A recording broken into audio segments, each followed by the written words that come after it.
ও তো মেডিসিনের উপরেই, ওর 10 বছর মেডিসিন প্লাস হচ্ছে ট্রান্সপ্লান্ট, সবটা মিলে কিন্তু 16 বছর চলছে, 16 বছর চলছে। আচ্ছা, ট্রান্সপ্লান্টের আগে ও 13টা আইটেমের ওষুধ খেত, হ্যাঁ 13টা আইটেমের ওষুধ খেত, 3 বেলা খেত। তখন ছিল সম্পূর্ণরূপে অক্ষম। কেন 13টা আইটেম? ওর অনেক ধরনের প্রবলেম ছিল, বিভিন্ন ধরনের প্রবলেম।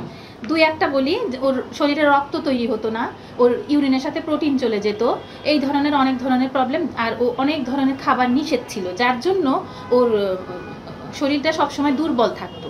ও কিন্তু তখন সম্পূর্ণরূপে অক্ষম ছিল সব দিক থেকে, শারীরিকভাবে ফিট ছিল না, যেহেতু দুটোই কিডনি ড্যামেজ, যার জন্য ও 3 বেলা করে 13টা ওষুধ খাচ্ছে। যখন ট্রান্সপ্লান্ট হয় তখন কিন্তু ট্রান্সপ্লান্টের আগে আমাদের দিল্লির ডাক্তার কেন সিং স্যার, উনি কিন্তু বাংলাদেশে আসে, ঢাকা জেনারেল মহানগর হসপিটালে আসে উনি।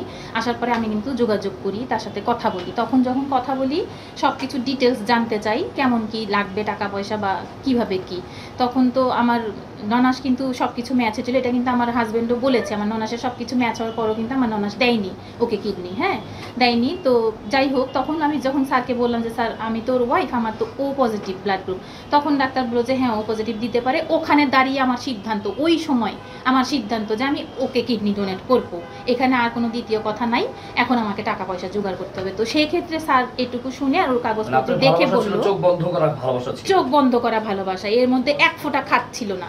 তো ডাক্তার বলল কি যে মানে লিখছে আর বলছে যে শোনো, হিন্দিতেই বলছে যে শোনো তুমি কিন্তু পেশেন্ট, কিন্তু তোমার ট্রান্সপ্লান্ট হয়ে গেলে কিন্তু তুমি 25 বছরের যুবক হয়ে যাবা। তো আমি তাকাই ওর দিকে, ও তাকায় আমার দিকে। ডাক্তার আবার রিপিট করলো যে তুমি বুঝতে পেরেছো, পেশেন্ট কিন্তু 25 বছরের যুবক হয়ে যাবা, তোমার কোনো রকম কোনো প্রবলেম থাকবে না, সে উচ্চারণ করেই বললো। তো ঠিক আছে, শুনলাম।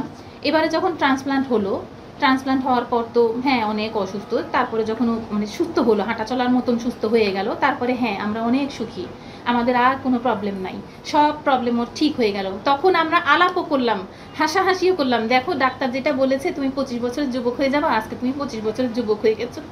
তখনও বললো আসলে তোর কিডনিটার জন্যই আমি 25 বছরের যুবক হয়ে গেছি, তোর কিডনিটা পেয়েছিলাম দেখেই 25 বছরের যুবক হয়েছি। ভালো কথা, আমরা খুব ভালো আছি।